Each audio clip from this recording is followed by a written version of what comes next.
Where's that Muppet when you really need him?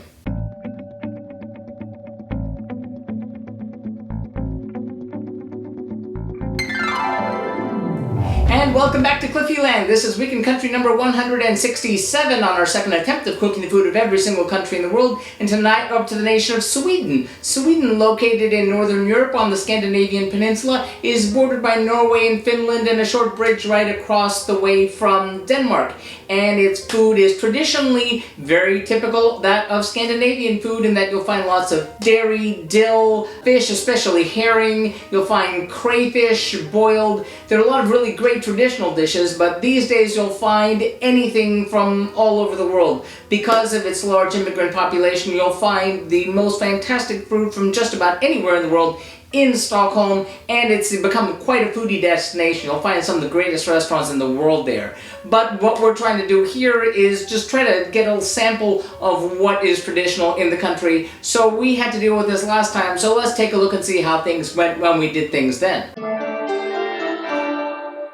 Well, 4 years ago on the Global Cooking Challenge, I got to cook and stream across 3 nights, and we're doing again what we did on one of those. But that means we can't do what we did on the other 2 nights, which were, on one night, one of the national favorites, one of the things it's best known for, which is Swedish meatballs. That came out really nicely, and if you know anything about my history, you know that I have always had a huge problem with being able to cook spherical objects correctly, getting them cooked all the way through, and this time, for the first time, they actually came out really well. My only problem was that I didn't know quite how that cast iron skillet was supposed to go, and they got a little bit scorched, but they were really tasty and really nice on top of that pasta. And I did eventually remember to put the lingonberry jam on it, and that just made it just out of this world. Unfortunately, we can't be doing that one tonight because we have other stuff to do. Now, what I did on the second night, which was a lamb stew, was also really delicious, had nice flavors of dill in there. Unfortunately, I didn't know how to serve it in the bowls as I should have, but we can't do that because what we're doing here tonight is what we did on the first night, which was a number of dishes, starting off with a cold poached salmon, which came out wonderfully, and looking forward to do that one again. And then we served that with a dill mayonnaise, which went on top of that, as well as on top of the new potatoes, which are served on the side.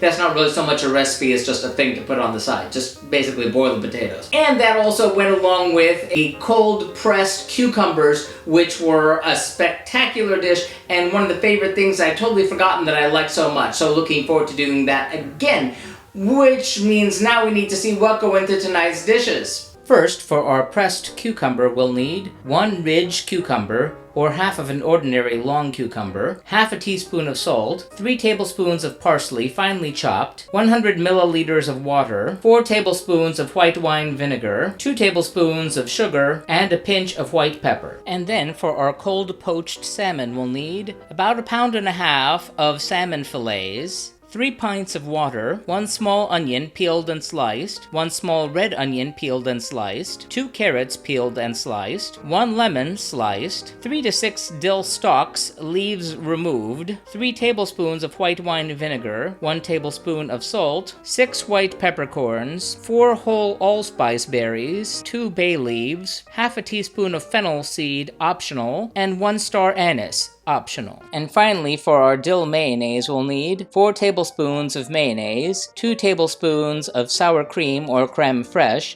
we're using creme fraiche here, 3/4 of a teaspoon of Dijon mustard, 1 tablespoon of dill finely chopped, and salt and white pepper to taste. This is going to be really great, and the best part is you can do most of the cooking well ahead of time. So that means we need to get cooking.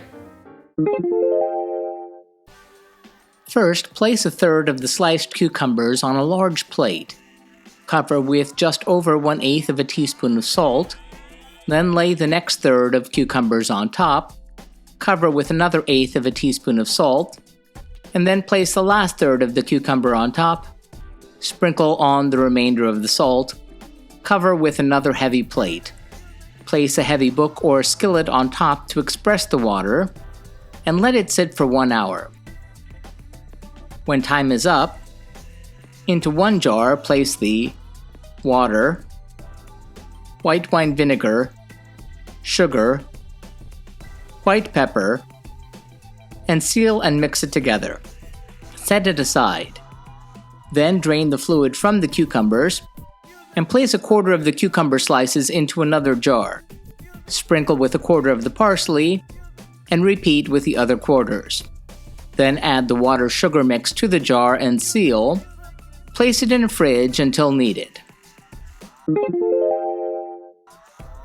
Cut the salmon into serving portions. Then into a large saucepan add the water, onion slices, red onion slices, sliced carrots, lemon slices, dill stalks, white wine vinegar, white peppercorns, allspice berries, bay leaves, fennel seeds, the star anise, and salt. Bring to a boil for 5 minutes. Meanwhile, prepare the dill mayonnaise. Into a bowl, place the mayonnaise, creme fraiche or sour cream, Dijon mustard, chopped dill, salt, and white pepper, and mix it together, and refrigerate until needed. When time is up, add the salmon pieces, bring to a boil for a minute or two, remove the saucepan from the heat and let the fish cool slowly in a pan with the lid on. Optimally, you'll want to refrigerate this overnight and serve it the next day.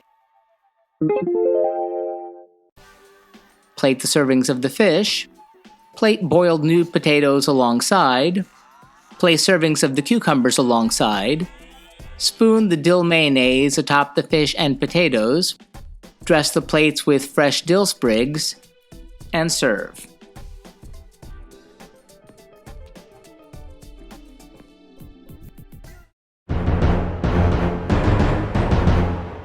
How'd that all turn out, you ask? Well, I'm glad you did, because it was really great. It made me remember how much I really actually do like European cooking, because it was all really, really good. But first a note about that salmon, because if you notice the recipe, it says the salmon is supposed to be cooled slowly and then refrigerated overnight and served the next day. But since I don't have the time to do that, I just let it cool down slowly and then I just served it. So I'm sure if it had even more time, the flavors would be even better, but as it was really something else.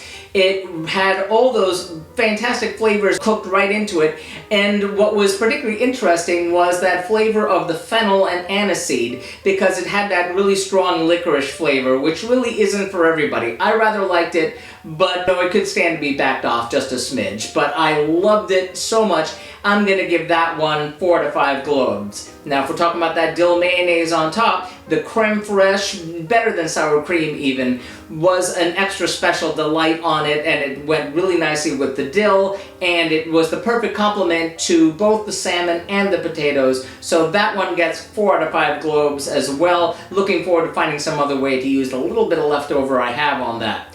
But now we need to talk about those cucumbers, because those were a superstar. They were such a wonderful, wonderful thing. I can't believe I totally forgot how good they were, because I really need to make that for people on a larger scale, because it was really that good. And so simple, I mean, shake it up and serve. So that one gets 5 out of 5 globes, because it was just really that good. You need to try it yourself. It's so simple. You have no excuse.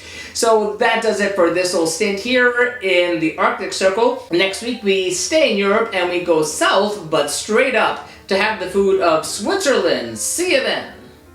And remember, if you'd like to be advised when these videos are posted, please be sure to follow us on Periscope. You can also follow us on Twitter, Instagram, and Facebook. Like and subscribe if you'd like to be advised when these videos are posted, and be sure to hit that bell to get those notifications. Remember, links to the original recipes can be found in the About section. If you have any thoughtful feelings or helpful suggestions about the food we're eating, please be sure to sound off in the comments. Thanks for watching and happy eating!